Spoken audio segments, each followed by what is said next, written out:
સ્વાગત છે મિત્રો આપ સૌનું ગ્રામર ફોર ગુડ ન્યૂઝના આજના નવા અધ્યાયમાં ધ ડેલી ડોઝ સિરીઝના 5મા એપિસોડમાં. અને આજે આપણે જોઈશું એક પ્રોવર્બ, અને આ પ્રોવર્બ છે વ્યક્તિના મોરલ વિશે, એટલે કે એના એથિક્સ, એના ડિસિપ્લિન, એના અનુશાસન બાબતે. એ boat that is not tied up drifts along with the stream. મતલબ કે જે જહાજ કે જેને લંગારવામાં નથી આવતું એ પ્રવાહની સાથે વહ્યું જાય છે. એવું જ વ્યક્તિના જીવનનું કંઈક થતું હોય છે. જો વ્યક્તિના જીવનના એને લગતી આદતોના, સારી આદતો, ખરાબ આદતો, મોટે ભાગે ખરાબ આદતો જ્યારે નિરંકુશ બની જતી હોય છે ત્યારે શું થાય છે તો કે એનું જીવન પણ જેમ એક લંગાર બાંધ્યા નાખ્યા વગરનું જે જહાજ છે એ જેમ નિરંકુશ થઈ અને પ્રવાહની સાથે વહી જાય છે, એવી જ રીતે વ્યક્તિનું જીવન પણ વ્યર્થ બની જાય છે. તો એવો કંઈક આ કહેવતનો અર્થ થાય છે. અને એને પેરેલલ, એને સમાંતર અન્ય કહેવતો આ મુજબ છે. A ship without a rudder is tossed about by the waves. હવે toss about નો અર્થ થાય છે, આ એક એવો રૂઢિપ્રયોગ છે કે જેનો અર્થ થાય છે તરફડવું. બરોબર, toss about એટલે શું તો કે તરફડવું.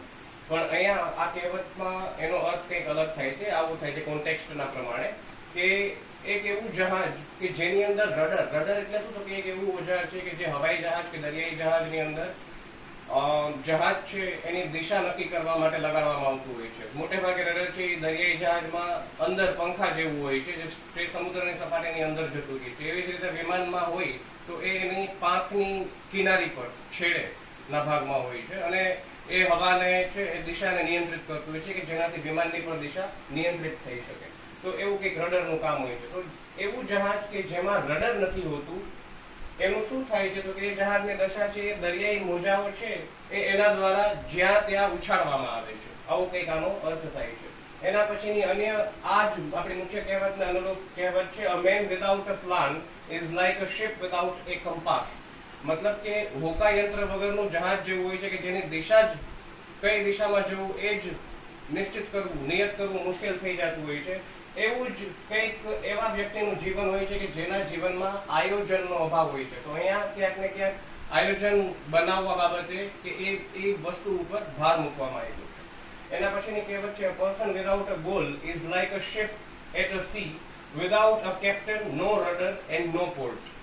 મતલબ કે લક્ષ્ય વગરના માણસનું જીવન કેવું હોય છે તો કે એક એવા જહાજ જેવું હોય છે કે જેનો ન તો સુકાની હોય, ન તો એની અંદર દિશા નક્કી કરવા માટે રડર નામનું જે ઓજાર હોય એ હોય, કે નથી તો ક્યાં જવું એની કોઈ દિશા કે એવું કોઈ લક્ષ્ય. પોર્ટ એટલે શું તો કે બંદર, કે ન તો એને જવાનું કોઈ બંદર હોય. તો એક એવું જહાજ કે જેમાં સુકાની ન હોય, રડર ન હોય અને બંદર ન હોય, એવા જહાજ જેવી દશા એવા વ્યક્તિની થાય છે કે જેના જીવનમાં કોઈ લક્ષ્ય ન હોય. તો ક્યાંક ને ક્યાંક આ કહેવતમાં લક્ષ્યનું મૂલ્ય સમજાવવામાં આવ્યું છે. અને છેલ્લી આપણી મુખ્ય કહેવતને સમાંતર કહેવત છે, if you don't know which port you are sailing to. મતલબ કે તમને જો એ જ ખબર ન હોય કે તમે ક્યાં બંદર તરફ પ્રયાણ કરી રહ્યા છો, no wind is favorable. તો તમારા માટે કોઈ પણ પવન છે, ગમે તે દિશામાં પવન આવતો હોય, તમારા માટે ફેવરેબલ એટલે કે અનુકૂળ પ્રતિકૂળ જેવો રહેતો નથી. હવે એકદમ સ્પષ્ટ વાત છે કે જો તમને એ જ ખબર ન હોય કે ક્યાં જવું છે, આપણે જો ખબર હોય કે ઉત્તર દિશા તરફ મારે જવું છે તો આપણે એમ વિચારીએ કે ભાઈ ઉત્તર દિશાનો પવન હોય તો અનુકૂળ કહેવાય ને દક્ષિણનો હોય તો પ્રતિકૂળ કહેવાય, તો આપણે સામા પવનમાં કે સામા પ્રવાહે જવું છે. પણ જો તમને એ જ ખબર ન હોય કે કઈ દિશામાં આપણે પ્રયાણ કરવું છે તો ગમે તે દિશામાં પવન આવતો હોય એ કોઈ જ તમને અનુકૂળ પ્રતિકૂળ જેવો પ્રશ્ન રહેતો નથી. તો ક્યાંક ને ક્યાંક આ બધી જ કહેવતો છે એ આપણે આપણા જીવનમાં અનુશાસન, ડિસિપ્લિનનું મહત્વ સમજાવી એવી છે. ગોલ એટલે કે લક્ષ્યની વાત કરે છે, પ્લાન એટલે કે આયોજનની વાત કરે છે, અને ડિરેક્શન એટલે કે દિશાની વાત કરે છે. તો આશા કરું છું મિત્રો આજની જે આ કહેવત છે, મુખ્ય કહેવત કે a boat that is not tied up drifts along with the stream. મતલબ કે એ જહાજ કે જેને લંગારવામાં નથી આવતું એ પ્રવાહની સાથે વહ્યું જાય છે. એ અને એને અનુરૂપ એને સમાંતર અન્ય કહેવતો આપ સૌ માટે યુઝફુલ નીવડી હશે. અને આપણે ફરી મળીશું ગ્રામર ફોર ગુડ ન્યૂઝના આવતા અધ્યાયમાં. Thank you for watching grammar for good news.